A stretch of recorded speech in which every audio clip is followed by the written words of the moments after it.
Montes do Castelo, o tesouro das missões. A proposta do documentário Montes do Castelo, o tesouro das missões, é descobrir a localização das missões jesuíticas Montes do Castelo no ano de 1625, as primeiras no interior do Espírito Santo. Relatos a respeito delas estão no livro do tombo do município de Itapemirim, escrito pelo padre Manuel Pires Martins, em 1860. Ele cita as missões dos Montes do Castelo para explicar as origens da construção da igreja de Nossa Senhora do Amparo, em Itapemirim. Baseado nesse importante documento histórico, que é esse livro do tombo de Itapemirim, que faz menção a essa igreja, do século 17, 1625. O nosso propósito é descobrir aonde se encontra, aonde foi construída essa igreja dedicada a Nossa Senhora do Amparo, no local denominado Missões de Monte Castelo. Foi fugindo dos índios da região que os moradores abandonaram as minas, levando a imagem da então padroeira, que era Nossa Senhora do Amparo, a pia batismal e o sino, para, em Itapemirim, fundarem uma nova comunidade. O jesuíta Some, que era o mediador. Por quê? Porque o jesuíta, ele até tinha no Brasil, tinha escravos, mas são negros, não são indígenas. E o bandeirante queria escravizar o índio. Exatamente, desde o início. Sempre quis. Sempre quis, desde a primeira hora. Quem impedia era os padres. Exatamente, então eles eram um tampão. No momento em que eles saem, não é? E os outros ficam soltos e livres, o índio só tem uma solução, é defender-se, e defende-se atacando. Aí eles destroem a igreja, os índios destroem a igreja. Destroem. Porque era o símbolo da opressão, era a igreja. Exatamente, ela é destruída. Quanto à imagem de Nossa Senhora do Amparo, era muito danificada por tintas. Depois o pessoal da UPS colocou essa imagem também para ser restaurada. E ela está totalmente original. Até os olhos dela foi encontrada caído por dentro da cabecinha dela, lá dentro, os olhinhos. Ninguém leva material daqui. Tudo foi. Tudo do lado.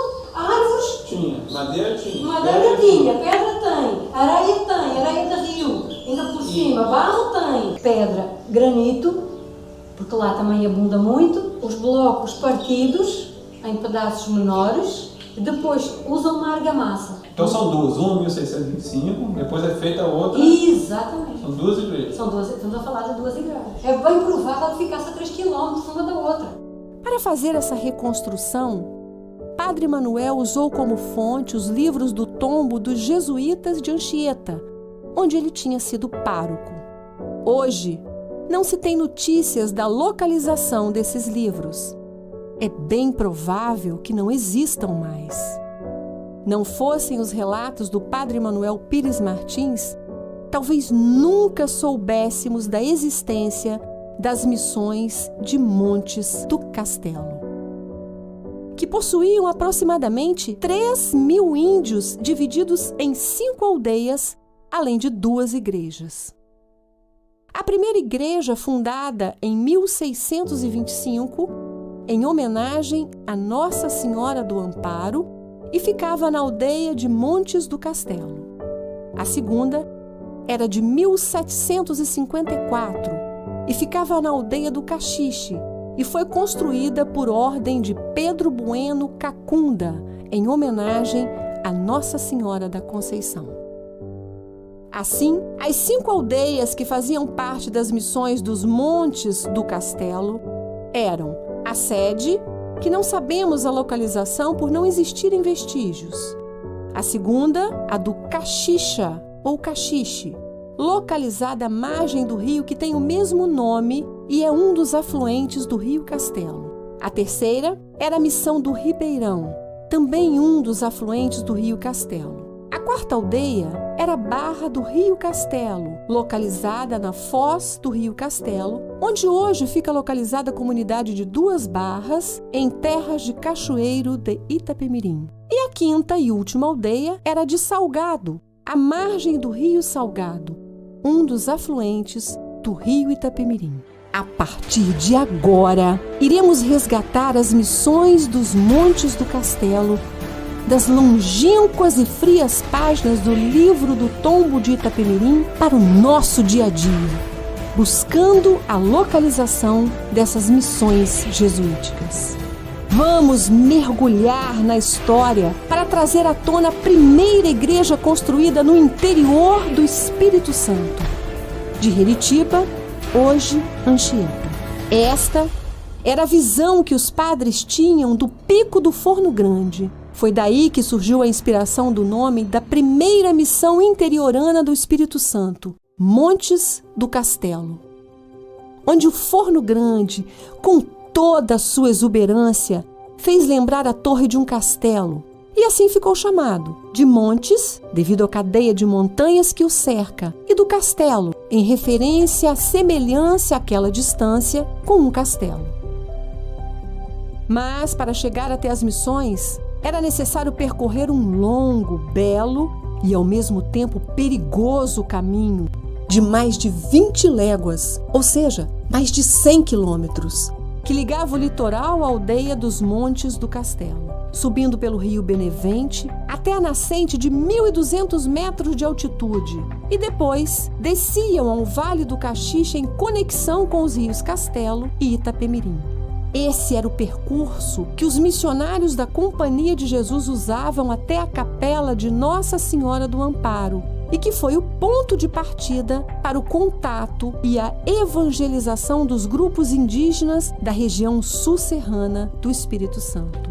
Os rios eram as rodovias da época. As viagens eram através deles. E foi assim que os padres jesuítas atingiram o interior, não só do Espírito Santo, mas do Brasil, também sempre orientados pelos índios, que no caso dessa região possuíam um profundo conhecimento da área, fruto de mais de 4.000 anos habitando essas terras. Nós agora vamos ter que recorrer à geologia e à geomorfologia. A presença muito grande de características de ter sido ali, então em tempos muito remotos, aí a área alagada. O que é que eu vos posso dizer? Que a Capitania do Espírito Santo todas estas serras eram muito cheias de vida. Muito cheias de vida. E que eles entre si conversam uns com os outros. O português e o jesuíta mal têm noção desse contacto que existe aí no sertão entre eles. Antes dos tupis chegaram outros povos. Os tupis são muito posteriores. Nós estamos a falar de povos que terão chegado há 12.000 anos e que têm uma tecnologia muito diferente e mais atrasada que a dos tupis. Então o que é que eles vão buscar? Eles vão buscar o vale, porque em todo lugar do mundo o vale é uma área fértil. Tem água doce, é fácil de comunicação, tem comida. Que dica que a senhora dá para a gente tentar achar isso aí? E vocês vão procurar estruturas que sejam retangulares. A igreja é retangular, ela nunca é quadrada, porque aqui temos cruzes latinas, não temos a cruz ortodoxa, que são os quatro lados são iguais, elas não formam um quadrado, formam um retângulo. Então aquilo que vocês têm que procurar são estruturas que sejam retas, ou seja, a natureza não faz coisas retas, e que sejam retangulares. A arquitetura dos jesuítas, não vai dar isso. A igreja, aí vai os quartos por lá, o corpo principal. Rodeando todo, como vocês viram. Por que com os índios? Porque o jesuíta tinha aquela política de aldeamento. E os rios eram úteis mesmo quando não eram navegáveis, pois também serviam de referência, de rumo para os padres não se perderem em suas viagens de entrada. Foi subindo o rio Benevente até a nascente, que é próxima do Caxixe, que os padres desceram margeando o encaixoeirado rio até o Vale do Caxixe, onde fundaram as missões dos Montes do Castelo. Hoje, temos basicamente 2 caminhos a percorrer para chegar a algum vestígio das missões. O primeiro é é o uso do drone, que nos possibilita uma visão aérea acerca do Vale do Caxixe. E também da Gruta do Limoeiro, nos atentando aos detalhes do terreno para selecionar locais para uma averiguação terrestre.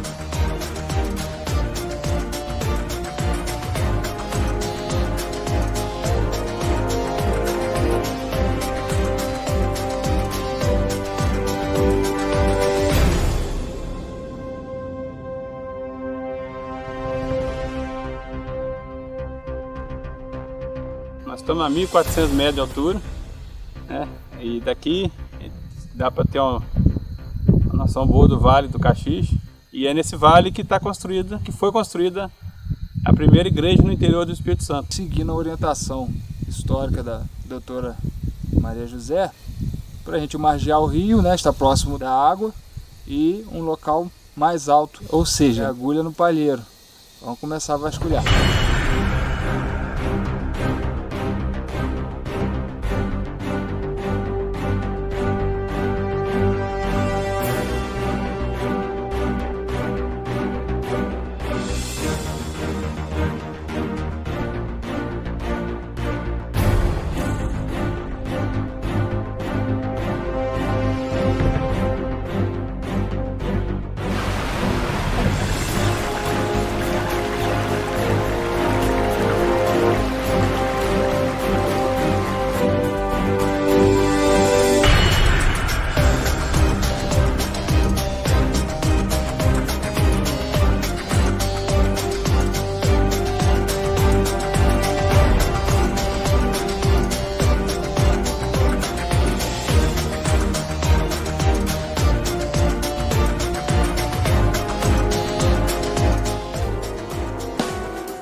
Outro caminho é partindo do nosso conhecimento histórico, baseado no livro do Tombo de Itapemirim, buscar as informações com antigos moradores da região.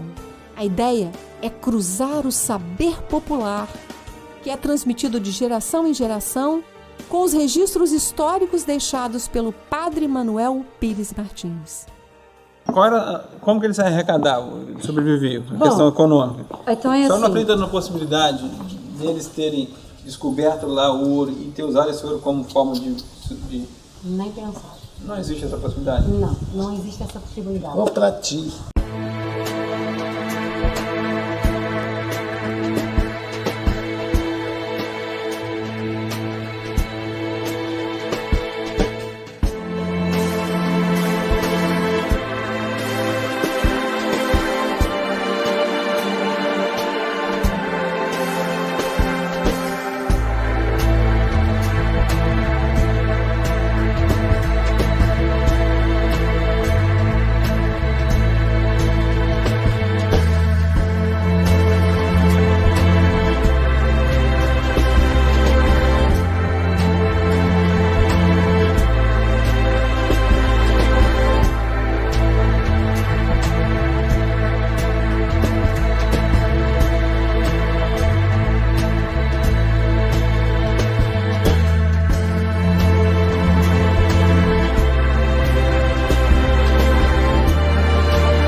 Nós estamos conversando com o seu Álvaro, que é morador aqui da região do entorno, das ruínas, das missões, por mais de 80 anos, né? Como que ele ficou sabendo, as lembranças dele do cemitério do Estrada. O tempo que nós andávamos a pé, passava por dentro aqui.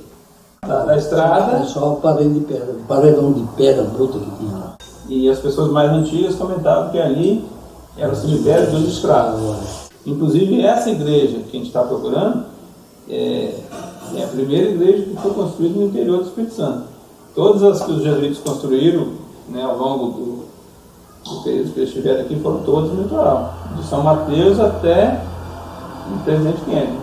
Então, do que botaram o nome de Minerva, porque tiraram muito ouro dos jesuítas aí, né? Então, mas então, essa questão dos jesuítas, então, sempre se falou que os jesuítas estiveram por aqui, né? Assim, e sempre o nome do jesuíta está ligado ao ouro. Então era do conhecimento da população, né, de que os jesuítas estiveram por aqui.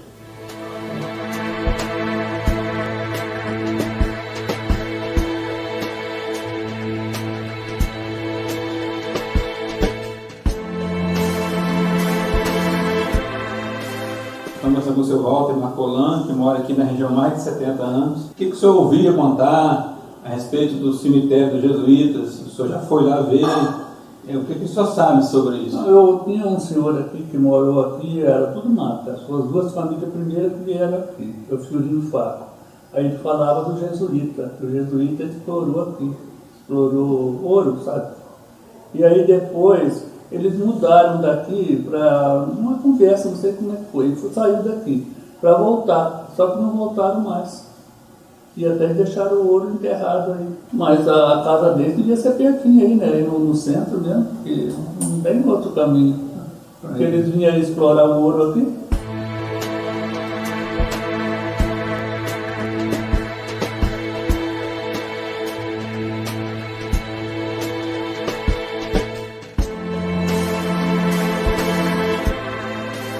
Então nós vamos começar a conversa com o senhor Anúncio, é um dos moradores mais antigos aqui da região.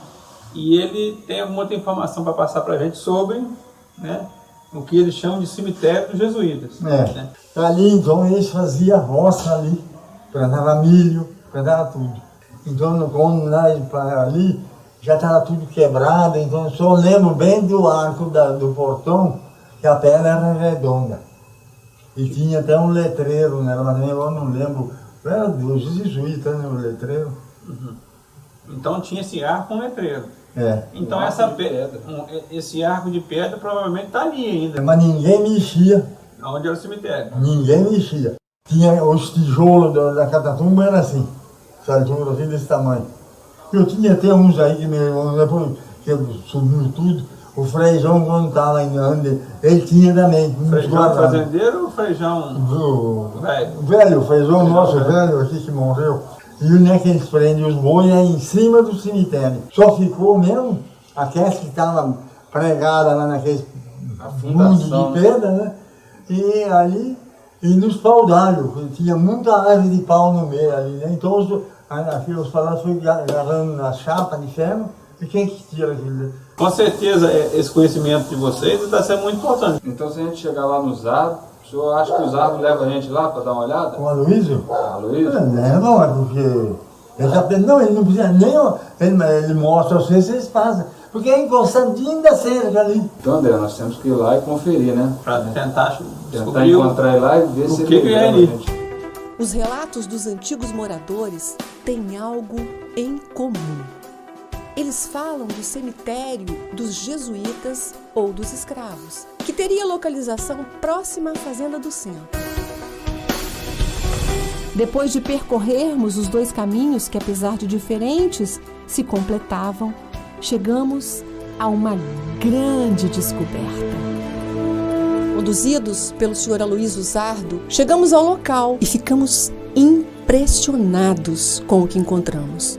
Uma base retangular de pedra parcialmente soterrada, medindo 15 por 8 metros. Exatamente o tamanho das igrejas construídas pelos jesuítas neste período. Achamos também algumas pedras trabalhadas que foram removidas e que faziam parte da provável construção.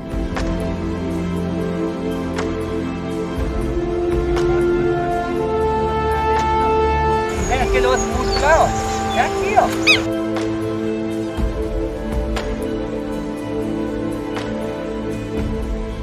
Convidamos então a historiadora com doutorado em História dos Jesuítas, Maria José Cunha, e o arqueólogo Henrique Valadares. Ambos afirmam que se trata de um sítio arqueológico. Essa seria a localização ideal das missões de Dentro de tudo aqui é aqui. Porque a chegada era por ali, né? Ele tá ali. Chega por ali. Tem água daqui. Eles não iam construir lá em cima, eles construíam aqui. Porque esta era a aldeia de Montes do Castelo. Ali é muito alto, é muito morrado. Ali é muito morrado. Ali muito morrado é. E este é um plano. É um monte que é plano. Só pela localização é bem provável que possa ter sido aqui. É fazer o cadastro do sítio no IFAM, fazer a forma e depois estipular uma datação. O tamanho dessa descoberta ainda está por se definir, já que só uma pesquisa arqueológica no local vai nos dizer se se trata ou não da primeira igreja construída no interior do Espírito Santo na primeira metade do século XVII, em 1625, em homenagem a Nossa Senhora do Amparo. Chegamos ao fim com mais perguntas do que respostas. E será respondendo a esses questionamentos, através das intensificações das pesquisas arqueológicas na região, que traremos à tona o que se passou no Vale do Caxixe e no entorno da Gruta do Limoeiro a partir de 1625. Encontrar vestígios de alguma construção das missões jesuíticas dos Montes do Castelo será uma grande forma de comemorarmos seus 400 anos em 2025.